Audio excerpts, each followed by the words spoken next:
bass.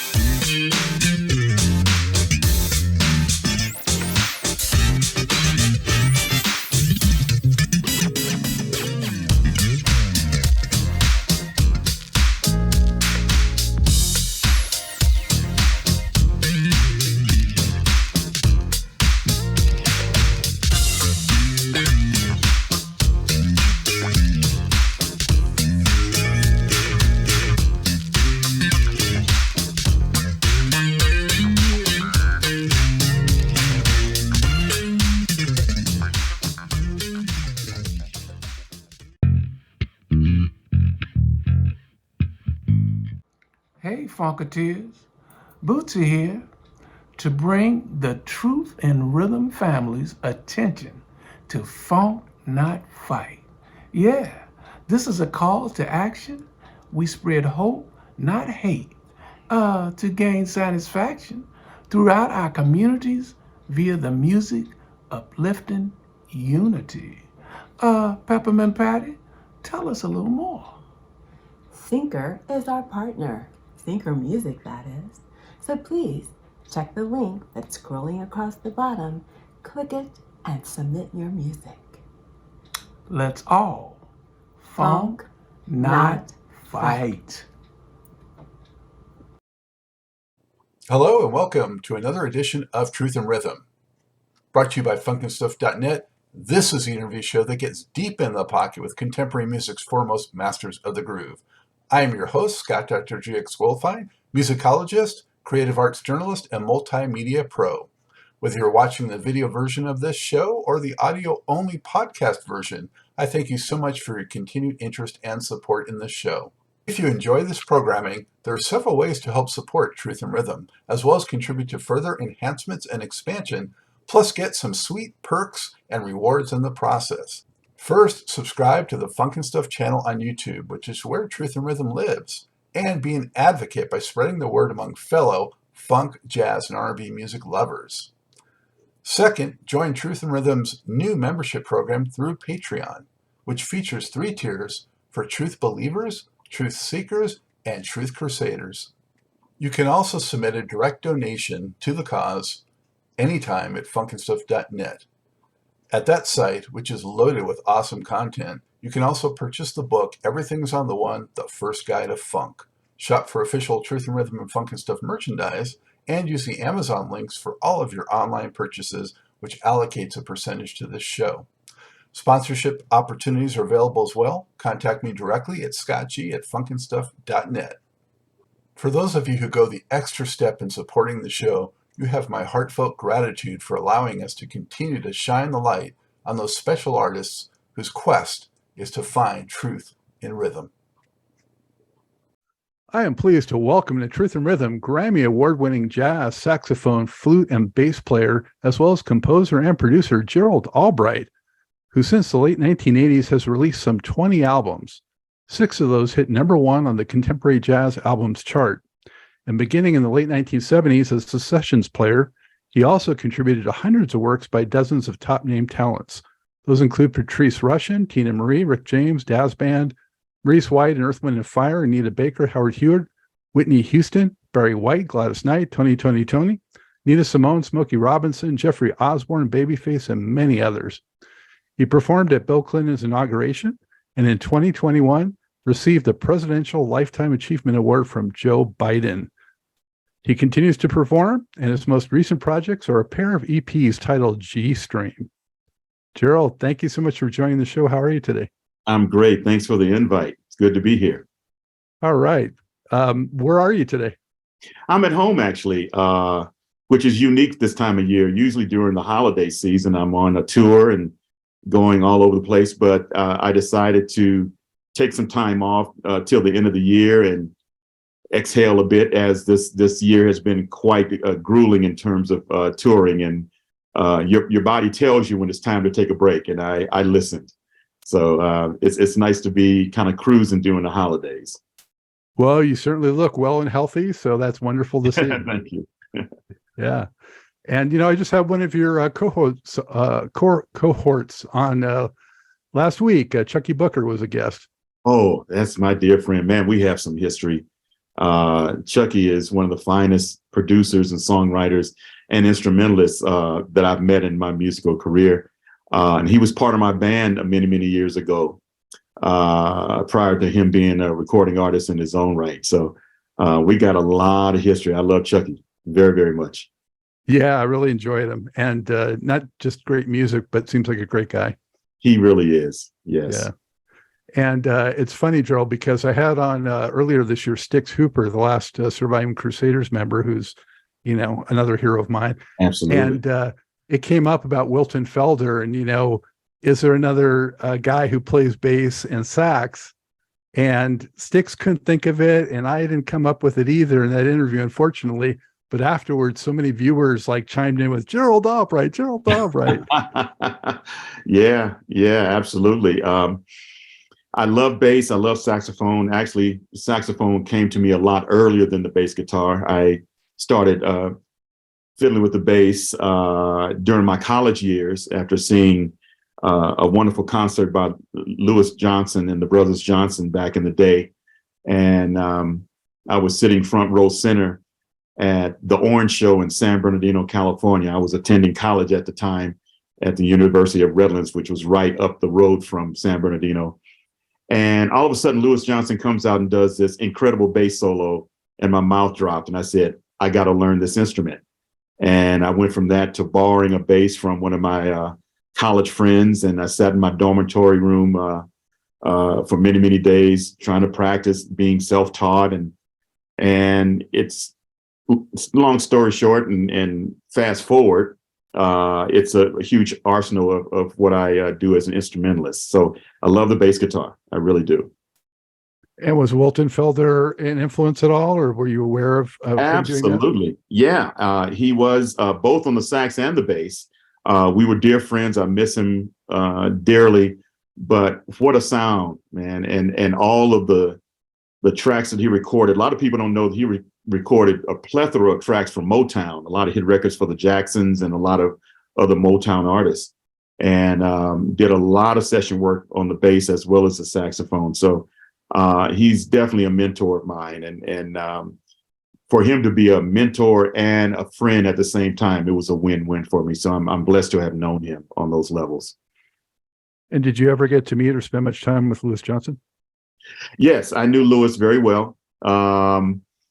I didn't see him as much as I did Wilton, but I used to see him usually at the Musicians Union when I lived in Los Angeles. Louis did so many recording sessions. He was always picking up his checks from those recording sessions from the Musicians Union.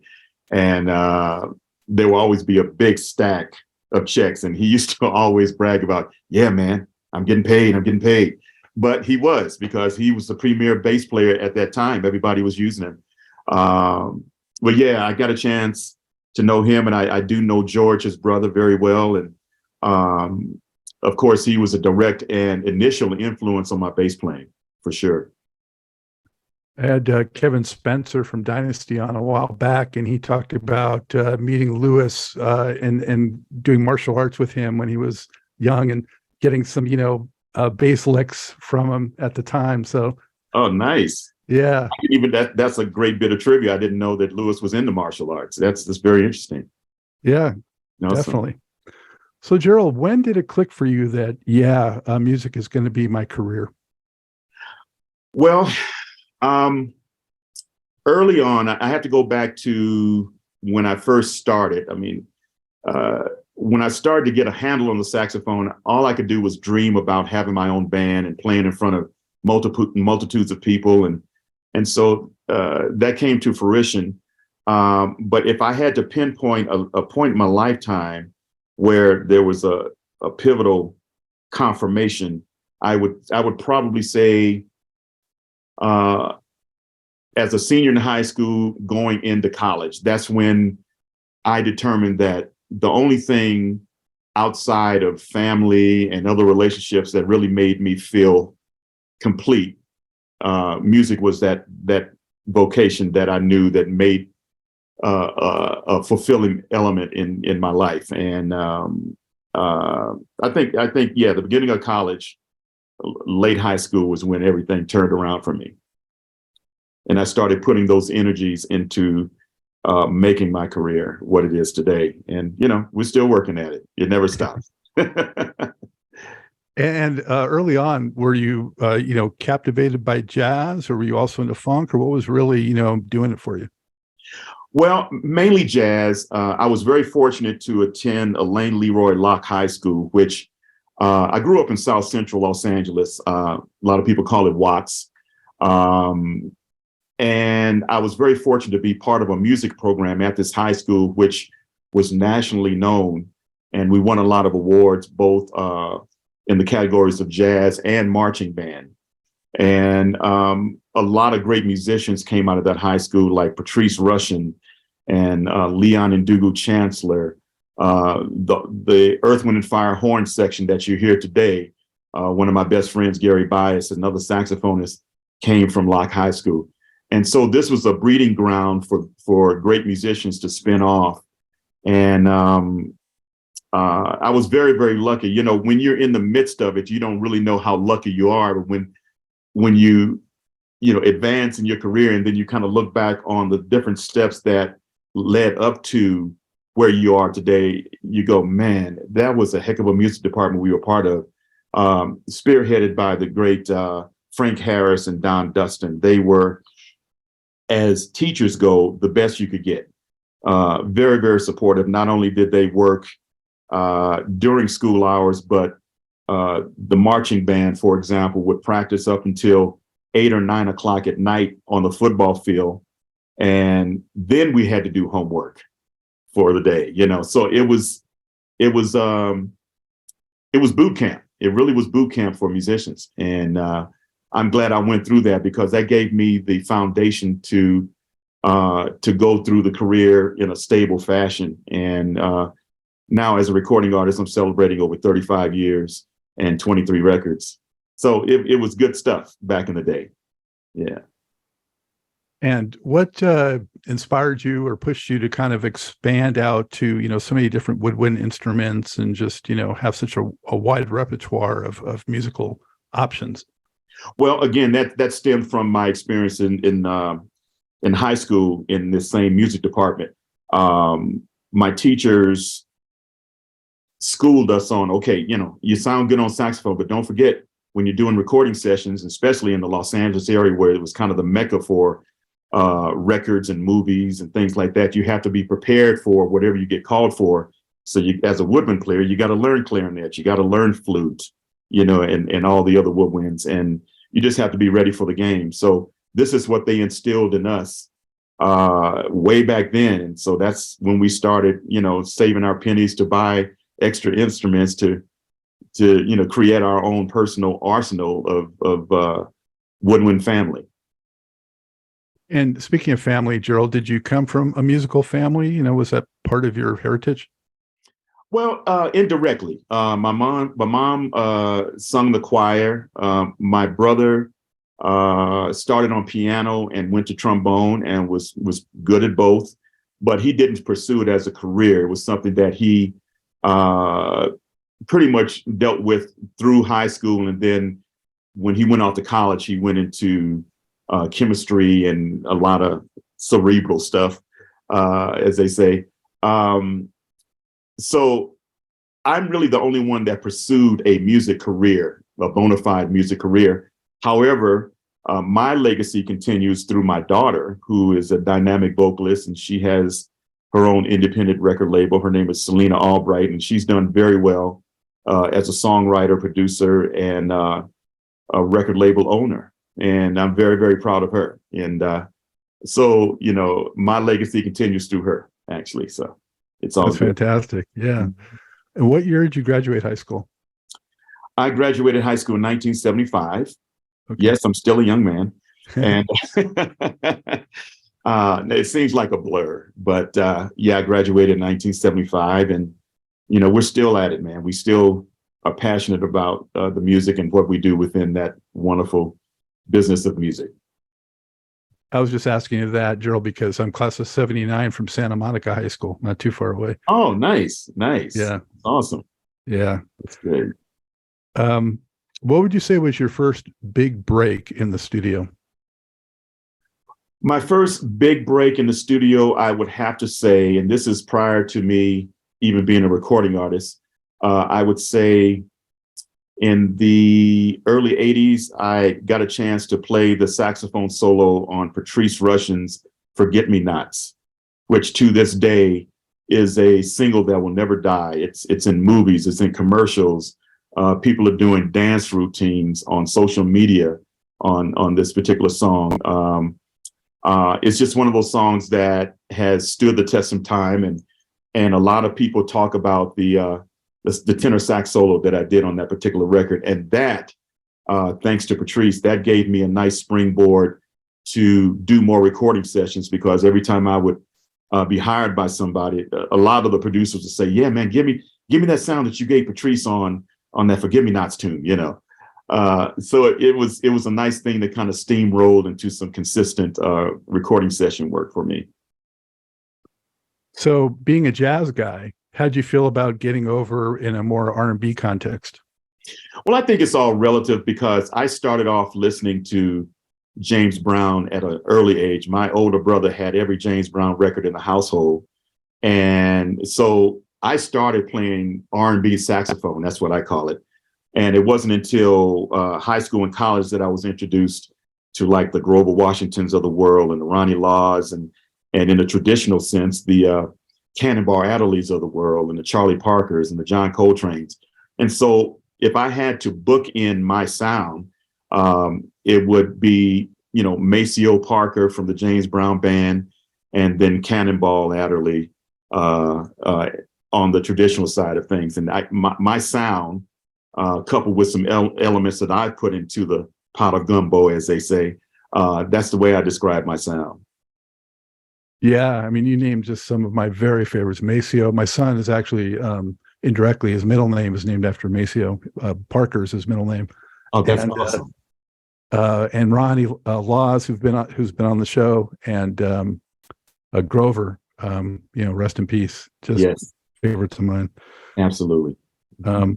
So those studio sessions before you start doing your own solo thing, Teena Marie and Patrice, as you mentioned, and you got in there with Maurice White, and what was it like working with Maurice? It's like working with Michael Jordan. He was the Michael Jordan of producers. At that time, and as it continued on in his musical career, he was one of the finer producers that we've ever had. And to sit side by side with him in the studio and just see how he works his magic on a daily basis, that's the kind of schooling that you can't pay for. He just had that it factor that brought great musicians together. And what he got out of the musicians was something on a max level that, his persona even inspired you to play better. Same thing when I did recordings with Quincy Jones. It's just something about their aura that makes you want to do your best for his recording. And he makes you feel, both of them make you feel so comfortable in the studio that you then have that relaxed overtone to really give your best from whatever creatively is coming from your soul. And so I really cherish those days with Maurice White and Quincy Jones. They're great. What did you learn from both of them that you kind of took into your own productions when you do your own records?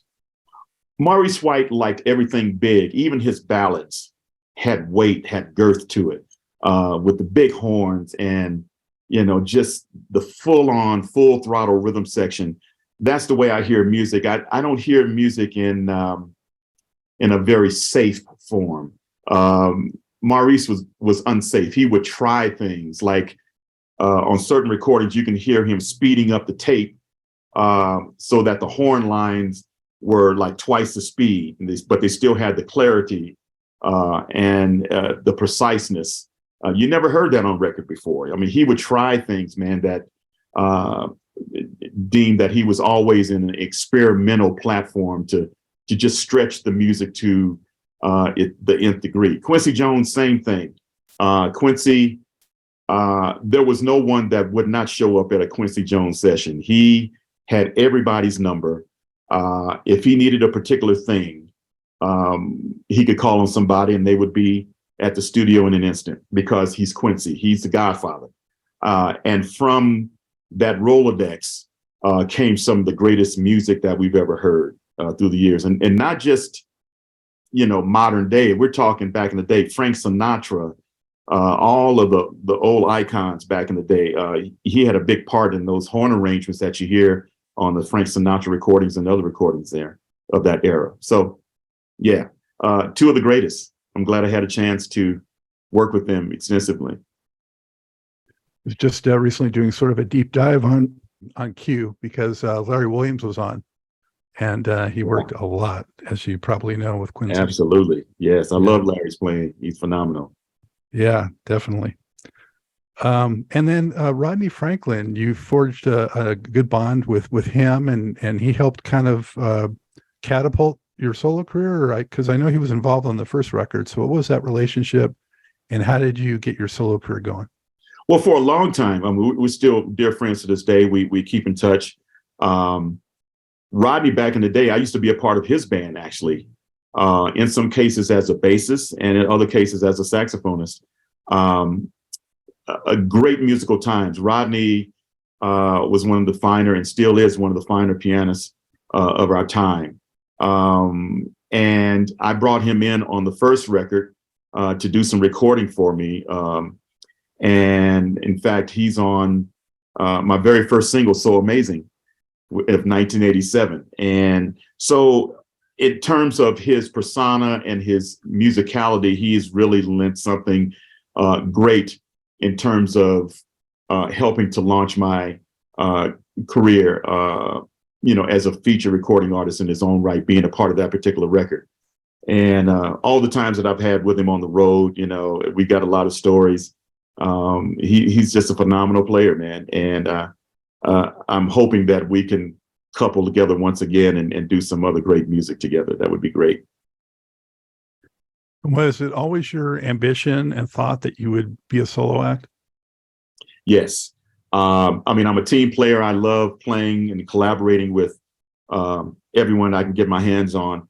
But my dream was to be a solo saxophonist and hopefully make a statement that was unique to the music business and something that could develop a legacy, not only for my career, but for my family and subsequently the generations that come after that.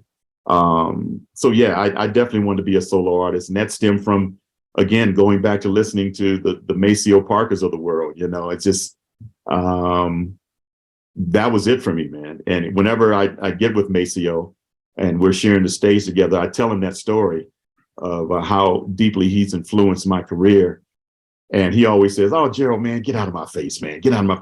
I'm like, Maceo, you don't understand, man. You are a bookend, literally, of my musical career, and I got to tell you, and I'm thankful for it.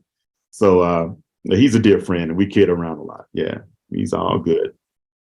That's another guy who comes from a background of real military precision, in what he does. Oh, absolutely. I always describe him as a drummer playing saxophone, because the feel that he had with those melodies, the percussive nature of the way he played, and then the clarity of his alto, it felt like a marching band drummer, man. It just felt like that the pulse and the sound was not to be denied. And Maceo is Maceo, and there's nobody like him. For sure. What's your thought process and mindset like when you go into the studio on, the saxophone versus on the bass? Well, these days, you kind of learn after 23 projects, you kind of learn how you like to work in the studio. And early on, the earlier albums, I used to have a definitive plan. Okay, we're going to do this way and that way. Now, having the arsenal of, the bass, all the saxophones, I got a bass clarinet here, bass flute, alto flute, C flute. I'm in my studio now. now I have a lot of things to draw from. So instead of having that blueprint when I walk in, when I flip the switch in my studio, I just let the creativity flow. And I might start with a melody, or I might start with a drum beat, or I might start with a bass lick. I just kind of leave it open. And as I get the main idea of the tune, then I start to shape around that main idea and make the tune what it needs to be.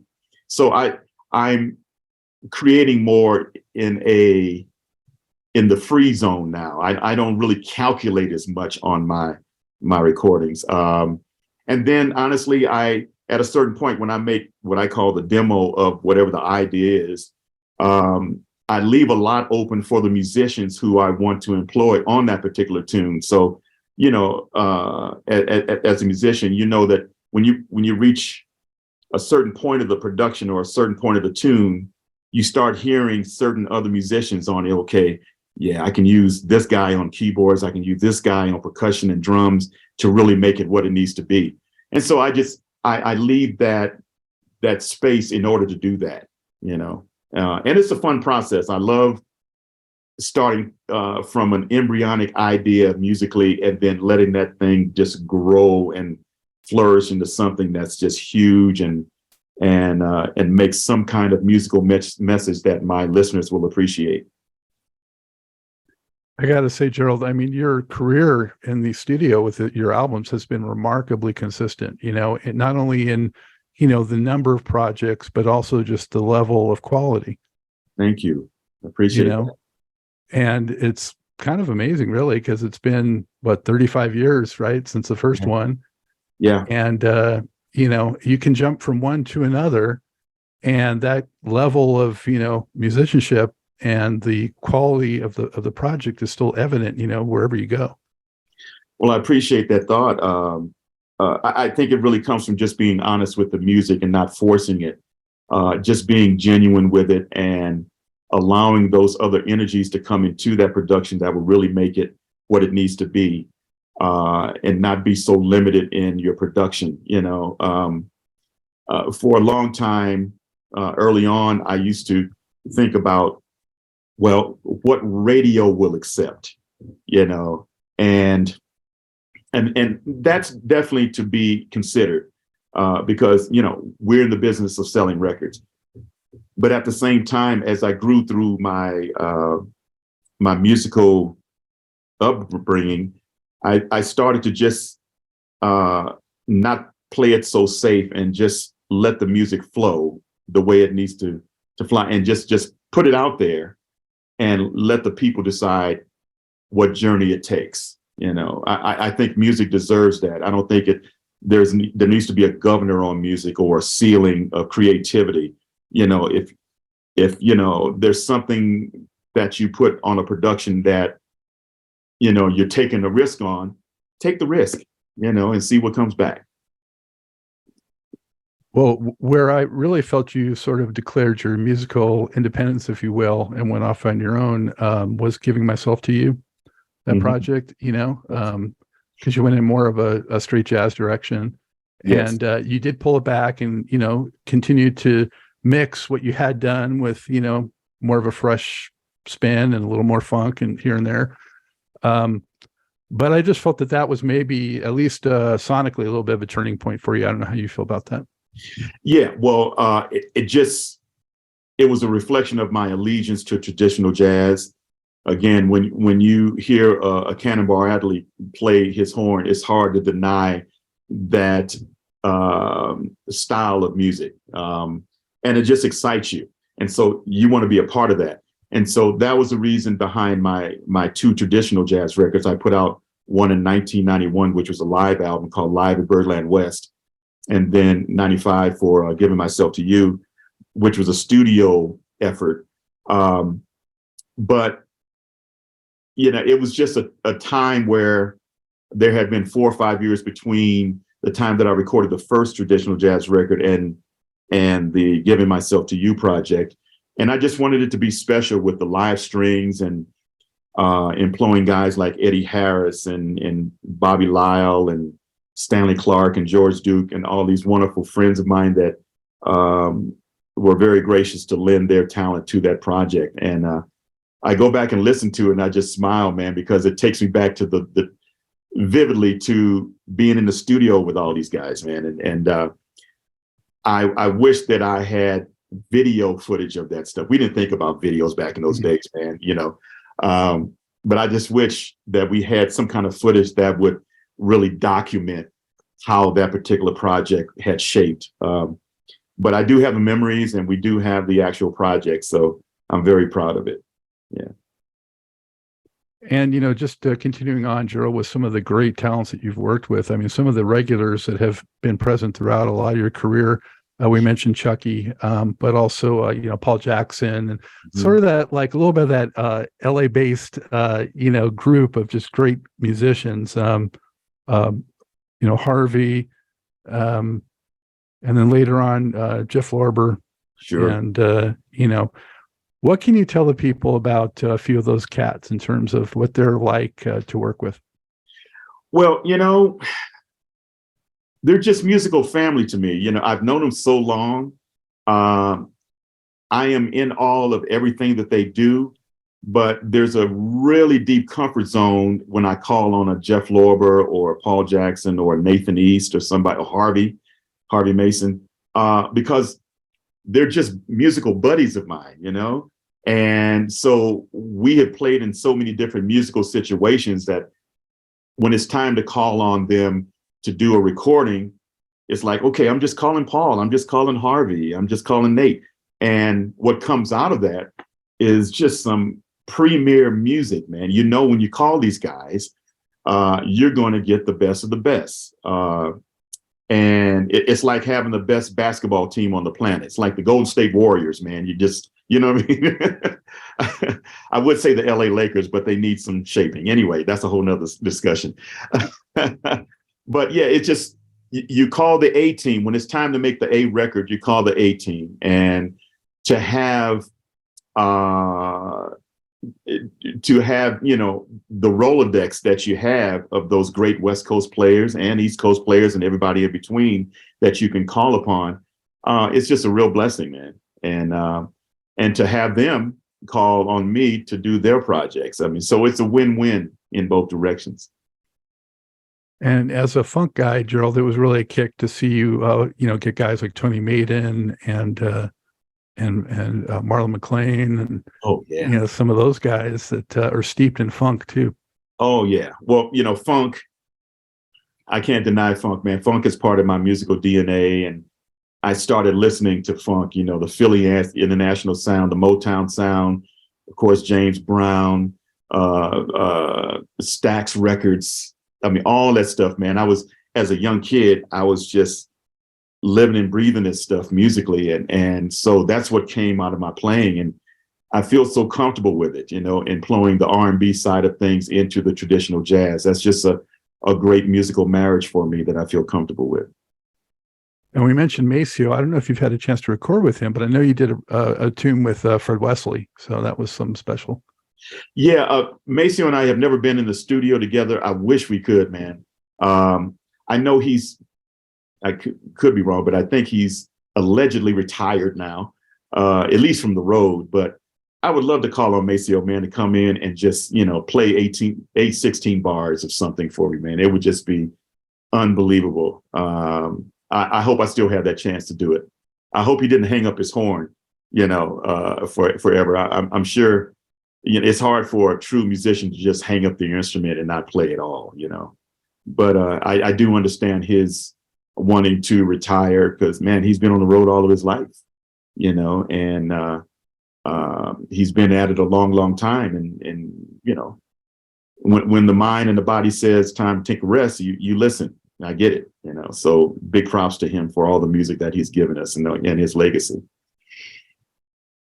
And you mentioned Stanley Clarke, but you also worked with George Duke. Yes, Stanley and George were, you know, they're kind of like a pair. They've done so much together. And George, I call my musical father. A lot of people used to think that we were related because, you know, it was something with the cheeks. We have these big round cheeks. And it got to be a running joke. And he would call me son. I would call him dad, you know, that whole thing whenever we would hook up and do recording sessions. And George Bohannon, a great trombonist who's played with everybody, used to kid us about, the similarities that we had facially. And so we just ran with it, man. And it was a running joke for many, many years. I miss George so much. Stanley, just one of the greatest guys on the planet. One of the greatest icons on bass, and arranging and composing all the movies that he scored, and just unique music, man, that could come from nobody but Stanley Clarke. And to be in the studio with him, and at one point he was allowed me to play on his basses. He likes the Alembic basses, and just to hold Stanley's bass in my hand, man, it's just like, okay, I'm with the musical Pope right now, so great times, man. Great times. We've made some great music over the years. Yeah, I was just going to ask you if Stanley showed you any licks. I just learned by just being a fly on the wall. We never did like a formal music lesson, but I would just watch him, man, like a hawk, and just see his technique and how he flowed through the fretboard. And just from that alone, man, it was helpful for my bass playing, for sure.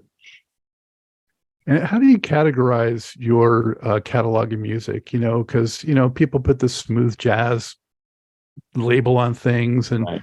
I think it really straitjackets a lot of music that's much more than that. So. Great question. I appreciate that question. Well, see, I've been in the business a long time, and I came around long before smooth jazz was even a term. So I kind of, how can I say this in a positive way? I kind of adapted to that format. When I first started out, they called us an R&B instrumentalist, taking R&B covers and putting a sax melody on top of it, like a So Amazing and In the Mood by the Whispers, things like that. And then later, it was called contemporary jazz. So if I had to put a label on it, which I don't like labels, I think all of my musical efforts were under the category of contemporary jazz, which is a lot more free and a lot more forgiving in terms of one's approach to production, songwriting, and performance. Absolutely. I had a Tom Scott on a while back, and he said that he was introduced one time as like a father of smooth jazz or something like that. And he's like, really? He didn't really appreciate that. No, he's got a lot more energy in his playing than smooth jazz, man. Tom is one of my favorites, and I just love it. We still keep in touch today, and when you think about all the things that he's done and all the famous solos that he's played on a wide variety of artists, he's one of the guys, man, no doubt. Which one or two projects are you most proud of, and why? Well, I have to say the very first project, my solo project, Just Between Us, because that was kind of like the launching pad of my recording career back in 1987. And I was new to the industry. I went from doing demo tapes on a 4-track reel-to-reel TAC machine to being in a real legit studio with unlimited tracks, and I'm producing my project. I'm doing the songwriting and everything. So it was a big turn in my musical career. So I would have to say that. And I mean, it's hard to list all of them. If I would say the next thing that comes to mind is playing at the inauguration of President Bill Clinton, when I was coupled with 9 other saxophone players that both Tom Scott and Quincy Jones put together. Guys like Jerry Mulligan and Grover Washington and Kenny G and Dave Cause and Kirk Whalum. It was just the A team of saxophonists, and to be part of that and perform for who then was the leader of our free world was the greatest tribute, the greatest honor. Despite the fact that we played in like 35-degree weather, which was a whole nother thing. We played outdoors, but it was just an honor to be a part of that. So those two events come to mind, but there were several events during the course of my musical upbringing that, playing with Phil Collins for 70 to 100,000 people over in Europe. It just, you just can't discount that at all. It was a pleasure playing both in his big band and on his pop tours for many years. So, I take all of these experiences humbly, and they were all great learning experiences for me. Wow. Yeah. Were there a couple of sessions that you had for, known artists that just stand out in your mind for whatever reason? Because it could have been that there was a snafu, or it could have been that it was just magic, or whatever. I got to go back to Quincy Jones. I've always wanted to work with Quincy, and I was a part of one of his projects and played two. It was actually the Back on the Block project, which I'm sure he's so very proud of this project because it's still thriving today. A lot of people, a lot of radio personalities still play this music. I played on Septembro and Tomorrow, which were two of the most widely played songs on the project. And just to be in the studio with Quincy, and at that point in my career as a solo artist, I was at kind of a crossroads of, direction-wise of which way I should go. And after those recording sessions, Quincy and I would sit in the lobby of the studio, and he would actually mentor me on certain things, and and I would be able to ask him questions, and I'm like, wow, I'm sitting on the couch with Quincy Jones, who better to get musical advice from. So those are very, very special moments for me, Scott, for sure. Another project, again, it goes back to Patrice Rushen, how big that 16 bar solo gave me musical life over the years. Working with Whitney Houston on one of her projects in the studio with Narada Michael Walden. This is good stuff, man. When I think back on it, I'm just so thankful, that I was a part of those chapters of other people's careers. Do you remember the feeling or the time and place when you first heard your sax on the radio? Oh, yeah. Being from Los Angeles, and you can relate to this too. Back in the day, I was coming home from downtown LA, and I was in the fast lane on the Harbor Freeway, which of course now is called the 110. The 110. Yep, the 110 freeway. And I was listening to KGLH 102.3 FM, which to this day is owned by the great Stevie Wonder. And my song So Amazing came on the radio for the first time. And man, I almost had a wreck. I was just, it was just it hit me like a brick.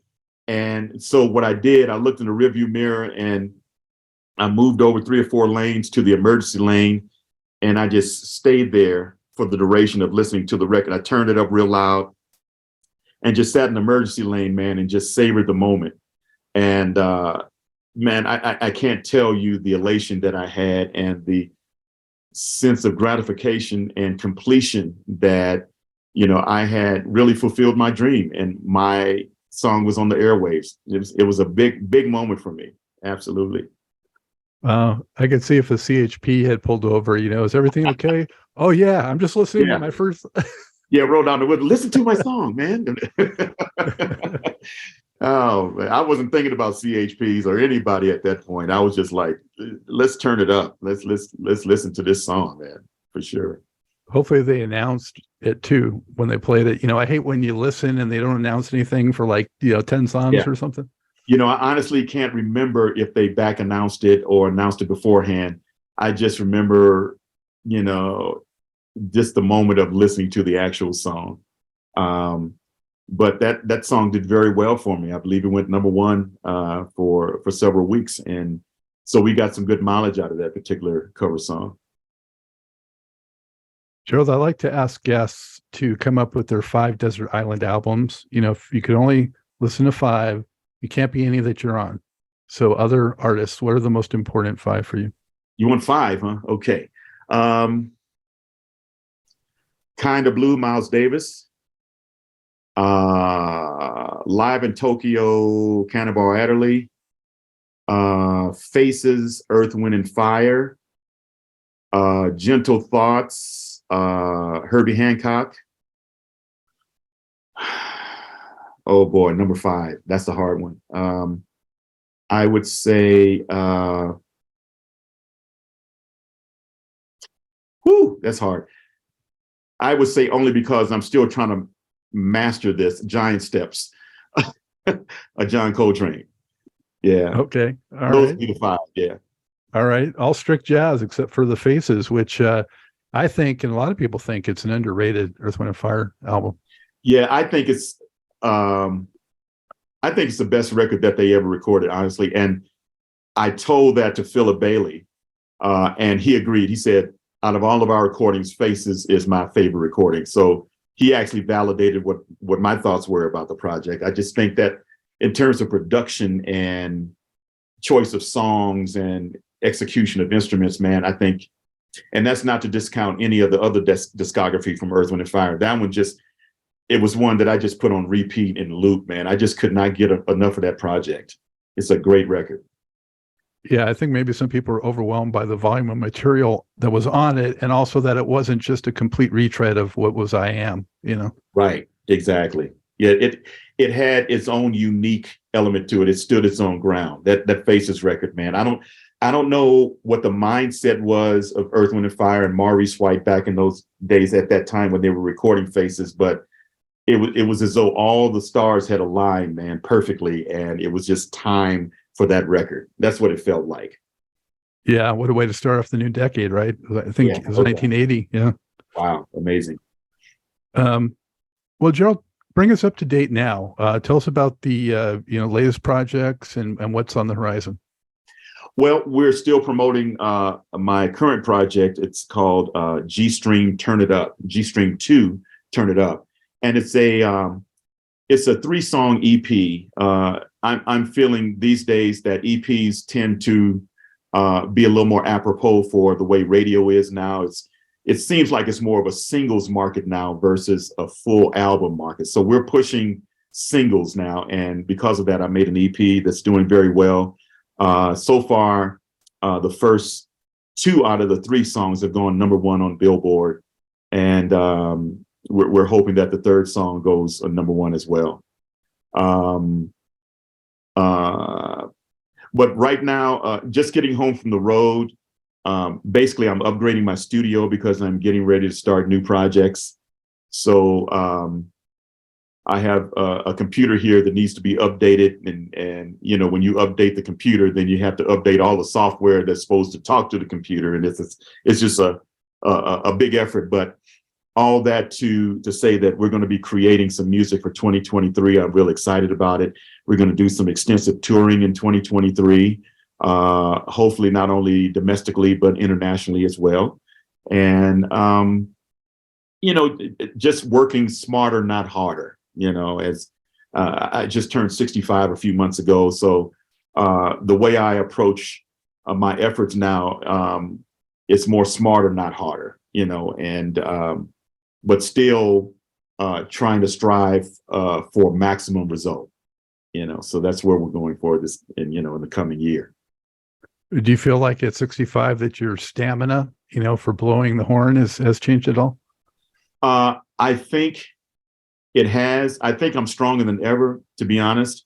I moved to Colorado in 2005, and it was musically a rude awakening because the air is thinner here. And when you start practicing your horn, you don't have the wind that you did in California. But what happens is over time, your lungs adapt to that thin air. Now you're able to play in any environment. So I feel strong. I feel like I have a whole lot of music to play, God willing. And I've also perfected my setup on the horn where I don't have to push nearly as much air through the horn.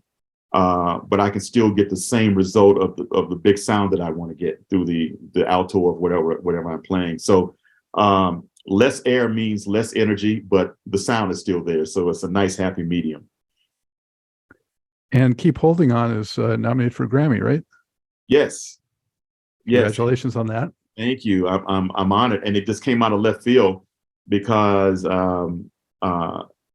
my project wasn't nominated because I didn't have enough songs. It didn't qualify. I think you need 5 songs or more in order to be in the running, and I only had 3 songs on my project. So I just said, well, okay, I'll just watch the Grammys on TV and see who wins. But then all of a sudden, early last week, my phone started blowing up. Congratulations on the Grammy nom. I'm like, what Grammy nom? And I started doing some research, and it turns out a great trombonist, a new guy to the music industry. His name is Hank Belial. I did some feature work on his project and recorded it here in my studio, and it got nominated. So I'm very, very happy about that. And this is my ninth nomination. Very, very excited about it. That's awesome. Congratulations, and good luck. And I like Wiggle on there too, by the way. Oh, G Wiggle. Oh, thank you. Yeah. Yeah, that's an interesting story. My grandson, my 2.5-year-old grandson, is the main influence behind the inspiration of that song. One day we were at the kitchen nook table early in the morning. The rest of the household was asleep, and he wanted breakfast. And the culinary expert that I am, I gave him a bowl of Cheerios and a bowl of blueberries, and no milk in the Cheerios. He just wanted dry cereal. And I would feed him a Cheerio and I'd feed him a blueberry, and he'd just start to wiggle, and he's smiling at me, wiggling. I'm like, that's cute, man. I bet you won't do that again, for me to catch him my cell phone. And so I fed him another Cheerio, another blueberry, and he smiled at me and started wiggling. I said, that's my next single. And it went #1 on Billboard, and it's called G Wiggle. And a lot of people think the G is for Gerald, but it's actually for my grandson, Gavin, because he was the inspiration behind G Wiggle. Yeah. How's he react to the tune? Oh, he wiggles. Yeah, bigger wiggles. Yeah. He's, he loves music, man, and everything is a drum. He's beating on everything. He's 2.5, so everything is a drum or a musical instrument, man. It's funny to watch. That's great. Get inspiration where you can, right? Yeah, exactly. Yeah, no doubt. Wow. Well, I told you I had Chucky in here the other day, and I asked him, I told him that you were coming in, and I said, what's, something I could ask Gerald about? Uh-huh. So he said to ask you about the whistle. Oh, yeah. Okay. Now we're talking history. Yeah. Okay. Well, when I was on the road with Anita Baker, no. This goes even back to Patrice Rushen. There's a phenomenal drummer in LA. His name is Michael White. For a long time, he played with Maze featuring Frankie Beverly.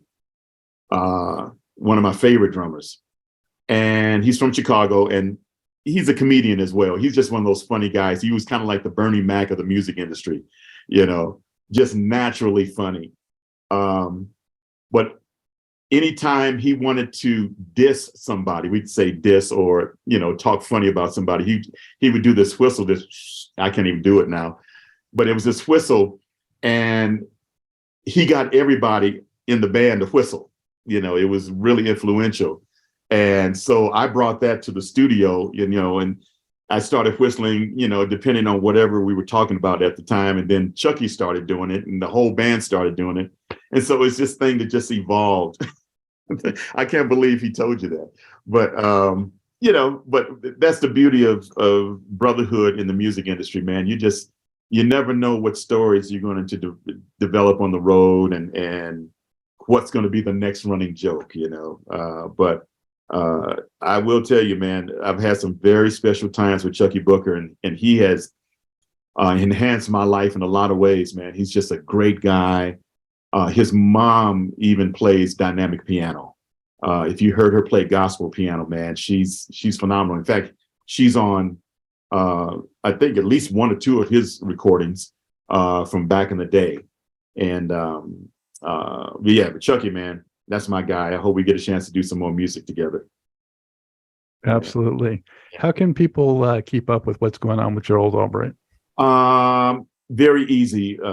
GeraldAlbright.com is my website. All of my music's there. I have actually a website store where you can purchase bundles of music. It has my tour information. It has my social media information. GeraldAlbright.com. I'm easy to find. And may I just say that to your audience and my audience, that I really appreciate all the support throughout all these decades that you guys have given me. I don't take it lightly, and I take it seriously. And I thank you for that. Well, fantastic. And thank you so much for all the great music through the years. Much appreciated on behalf of all the viewers and listeners too. My pleasure. It's my honor. I'm glad to be here. Absolutely. I hope you enjoyed this episode of Truth in Rhythm. A big thank you goes out to our guest as well as to you, the viewer and listener. Also, much gratitude to Pleasure for supplying the show's funky opening and closing music. As a reminder, you can always access the complete list of linked shows by episode at funknstuff.net.